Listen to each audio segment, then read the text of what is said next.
प्रधानमंत्री नरेंद्र मोदी ने 2014 में कामकाज संभालने के बाद कहा था कि वह केंद्र और राज्यों के बीच की खाई को पाटना चाहते हैं। गुजरात के मुख्यमंत्री रहने के दौरान के अपने तजुर्बे की ओर इशारा करते हुए उन्होंने राज्यों से ऐसा ढांचा बनाने की अपील की थी जिससे केंद्र और राज्य के बीच कम से कम टकराव हो। मोदी ने उनसे सहकारी और सहयोगात्मक संघवाद के जरिए प्रगति और समृद्धि की राह पर मिलकर चलने का आह्वान किया था। प्रधानमंत्री बनने के बाद मोदी ने जो सबसे पहला काम किया वो था नेहरू युग के योजना आयोग को भंग करना। इसे नीति आयोग के जरिए राष्ट्रीय एकता के नए स्वरूप में बदला। ये विचार नौकरशाही के समाजवादी तरीके को बदलने के लिए था, जहां केंद्र वर्चस्ववादी भूमिका में रहता था। इसे एक टीम इंडिया मॉडल में बदला, जहां राज्यों के साथ केंद्र ने सलाहकार के तौर पर पहल शुरू की। एक ऐसा नए रूप रंग के साथ, नया शरीर, नई आत्मा के साथ, नई सोच के साथ, नई दिशा के साथ, नए विश्वास के साथ एक नए इंस्टीट्यूशन को हम निर्माण करेंगे और बहुत ही जल्द योजना आयोग की जगह पर ये नई इंस्टीट्यूट काम करे, उस दिशा में हम आगे बढ़ने वाले हैं। नीति आयोग के जरिए मुख्यमंत्रियों को उन टास्क फोर्स का प्रमुख बनाया गया था जो वे अपने राज्यों में क्या चाहते हैं इस पर सिफारिशें देते थे। ये विचार नरेंद्र मोदी को गुजरात के मुख्यमंत्री रहते हुए आया। यहाँ वो योजना आयोग के एक तरफा ढर्रे की वजह से खुद को विवश महसूस करते थे। एक चीज समझना जरूरी है कि एग्रीकल्चर एक स्टेट सब्जेक्ट है। सेंटर बहुत चीजें कर चुका है और अब स्टेट्स को करना जरूरी है और स्टेट्स आगे बढ़े, क्योंकि जो मार्केट रिफॉर्म्स हैं, जो एसेंशियल कमोडिटीज रिफॉर्म्स हैं, जो एपीएमसी रिफॉर्म्स हैं, जो सीड है, फर्टिलाइजर है, ये तो भाई स्टेट्स ही कर सकते हैं। तो स्टेट्स की भी तो जिम्मेदारी बनती है। सेंटर जितना कर सकता था सेंटर ने कर दिया, अब स्टेट्स को अपना करना है। सहकारी संघवाद की सोच में दूसरा प्रमुख निर्णय था 14वें वित्त आयोग की सिफारिशों को लागू करना, जिसमें राज्यों को केंद्र की तरफ से मिलने वाली रकम में भारी बढ़ोतरी हो गई। इससे एक झटके में टैक्स से केंद्र को होने वाली आमदनी में राज्यों का हिस्सा 2015 में 32 से बढ़कर 42% हो गया। सरकार ने केंद्र की फंडिंग से चलने वाली योजनाओं में भी कुछ बदलाव किए, जिससे राज्यों की इनके बजट को लेकर स्वायत्तता बढ़ी। तीसरा और शायद सबसे निर्णायक कदम 2016 में गुड्स एंड सर्विसेज टैक्स कानून को पास करना और अगले साल जुलाई में उसे लागू करना था। अप्रत्यक्ष कर के बंटवारे से जुड़े फैसले लेने के लिए जीएसटी काउंसिल बनाई गई, जो सहकारी संघवाद की एक और मिसाल थी।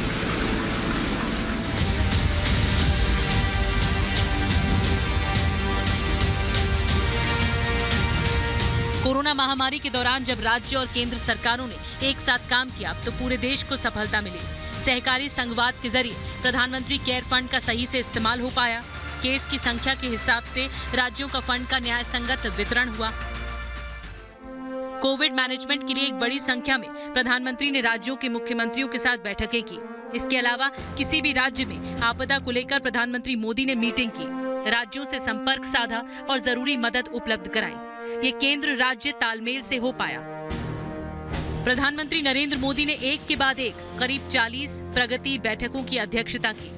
राज्यों में कई लाख करोड़ के प्रोजेक्ट्स की समीक्षा की।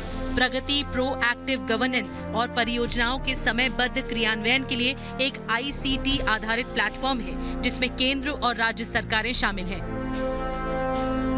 इन कदमों का देश के संघीय ढांचे को मजबूत बनाने पर सकारात्मक और टिकाऊ असर हुआ है। इनके जरिए राज्यों को मिलने वाले संसाधनों में बढ़ोतरी हुई, उन्हें अपनी सामाजिक आर्थिक योजनाएं बनाने और उन्हें लागू करने की आजादी मिली। साथ ही जीएसटी काउंसिल जैसा नया मंच भी मिला।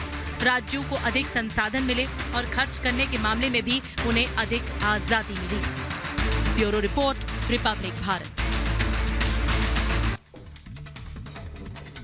चलिए निधि, आगे बढ़ते हैं और अपने दर्शकों को एक और बड़े फैसले के बारे में बताते हैं पीएम मोदी के, और वो था देश में जीएसटी लागू करना। बिल्कुल हिमानी, लेकिन जो पहले की सरकारें थी वो लगातार जीएसटी के फैसले को टाल रही थी। प्रधानमंत्री मोदी ने यह ऐतिहासिक फैसला लिया गुड्स एंड सर्विसेज टैक्स को लागू कराकर, और यही जो हिस्टोरिक फैसला था उसी के बारे में रिपोर्ट देखिए।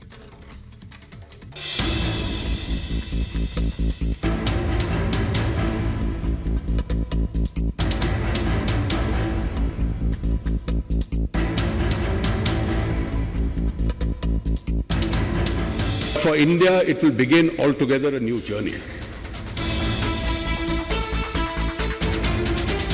लोकतंत्र के मंदिर यानी संसद भवन में 30 जून और 1 जुलाई 2017 की मध्यरात्रि को एक ऐतिहासिक कदम उठाया गया। प्रधानमंत्री नरेंद्र मोदी, तत्कालीन राष्ट्रपति प्रणब मुखर्जी समेत कई दलों के नेता संसद के केंद्रीय कक्ष में एक इतिहास के गवाह बने और ठीक रात 12 बजे केंद्रीय कक्ष से घंटा बजाकर जीएसटी यानी वस्तु और सेवा कर का ऐलान कर दिया गया। गुड्स एंड सर्विस टैक्स को प्रधानमंत्री नरेंद्र मोदी ने अपने अंदाज में गुड एंड सिंपल टैक्स का नाम दिया। गुड इसलिए कि टैक्स पर टैक्स जो लगते थे उससे मुक्ति मिल रही है। सिंपल इसलिए है कि पूरे देश में एक ही फॉर्म होगा, एक ही व्यवस्था होगी और उसी व्यवस्था से चलने वाला है। ये स्वतंत्र भारत का सबसे बड़ा आर्थिक सुधार कार्यक्रम बन गया। पल भर में दर्जनों टैक्स और पुराने सेस खत्म हो गए और पूरे देश में एक समान टैक्स व्यवस्था लागू हो गई। यह अपने आप में बहुत बड़ा और साहसी फैसला था। ऐसा फैसला जिसे लागू करने की हिम्मत पिछली सरकारें नहीं जुटा पाईं। ये वो सुधार था जो मोदी सरकार के आने तक सिर्फ इसलिए अटका रहा कि कोई सरकार कुछ लोगों की नाराजगी मोल नहीं लेना चाहती थी। सिर्फ कुछ लोग खफा ना हो इसलिए देश हित के फैसले को लगातार टाला जाता रहा। एक देश एक टैक्स की परिकल्पना 90 के दशक में हुई, लेकिन लागू करने में दशकों निकल गए। राज्य के दर्जनों टैक्स, केंद्र के दर्जनों टैक्स लगातार जारी रहे। हर सरकार सोचती रही लेकिन साहस नहीं जुटा पाई। उधर यूरोप, सिंगापुर, अमेरिका जैसे देशों में एक देश एक कर प्रणाली लागू होती गई, लेकिन भारत में सरकारें ठिठकती रहीं। 28 फरवरी 2006 को तत्कालीन वित्त मंत्री पी चिदंबरम ने अपने बजट भाषण में देश में जीएसटी लागू करने का सुझाव दिया था, लेकिन तब ऐसा नहीं हो पाया। 2007 के बजट भाषण में जीएसटी का जिक्र हुआ था। उस समय एम्पावर्ड समिति ने इस बात की अनुमति दी थी कि 1 अप्रैल 2010 से जीएसटी लागू किया जाए, मगर राज्यों और केंद्रों के बीच आम सहमति नहीं बन सकी, जिसके कारण यह लागू नहीं हो पाया। इसके बाद 2014 में मोदी सरकार के आने के 3 साल में ही इसे पूरे देश में लागू कर दिया गया। आज की जो व्यवस्था थी, उस व्यवस्था में राज्यों में और केंद्र में मिलाकर 17 ट्रांजैक्शन टैक्स है, 23 सेस हैं। उन सब को समाप्त कर दिया गया है और उनके स्थान पर केवल एक टैक्स रहेगा। उस हर टैक्स के लिए अलग रिटर्न जाता था, आज एक रिटर्न जाएगा। जीएसटी प्रणाली की खास बात यह है कि यह टैक्स उपभोक्ता राज्य को फायदा पहुंचाता है, उत्पादक राज्य को नुकसान झेलना पड़ता है। देखा जाए तो गुजरात उत्पादक राज्य है, उसके बाद भी पीएम मोदी ने गुजरात का नहीं देश का भला देखा और विरोध को दरकिनार कर जीएसटी को लागू कर दिया। प्रधानमंत्री मोदी के गृह राज्य गुजरात के सूरत में सबसे ज्यादा विरोध प्रदर्शन हुए। इस फैसले के 6 महीने के भीतर गुजरात में चुनाव भी हुए। चुनाव में भी खूब विरोध हुआ, लेकिन पीएम मोदी ने देश हित के फैसले से कदम पीछे नहीं हटाए। आज लोगों को उस फैसले की अहमियत समझ आने लगी है। जीएसटी लागू होने के कारण भारत की डायमंड इंडस्ट्री को बहुत अच्छा बेनिफिट मिला है। आज की तारीख में मैं बोलूँ तो कोविड-19 की परिस्थिति के अंदर सबसे ज़्यादा एक्सपोर्ट जो कोई इंडस्ट्री का है वो है डायमंड इंडस्ट्री। वस्तु और सेवा कर भारत के आर्थिक परिदृश्य में मील का पत्थर साबित हुआ है। यह आजादी के बाद कर के मामले में सबसे परिवर्तनकारी सुधार था। कुछ शुरुआती समस्याओं के बाद जीएसटी व्यवस्था पटरी पर दौड़ रही है। यहाँ सभी फैसला जीएसटी परिषद में आम सहमति से होते हैं। जीएसटी काउंसिल का तरीका है, जो भी बदलाव है वो हर महीने किए जाते हैं। इसमें सभी राज्यों की मंजूरी शामिल होती है। ये संघीय सहकारिता का बड़ा मॉडल बनकर उभरा है।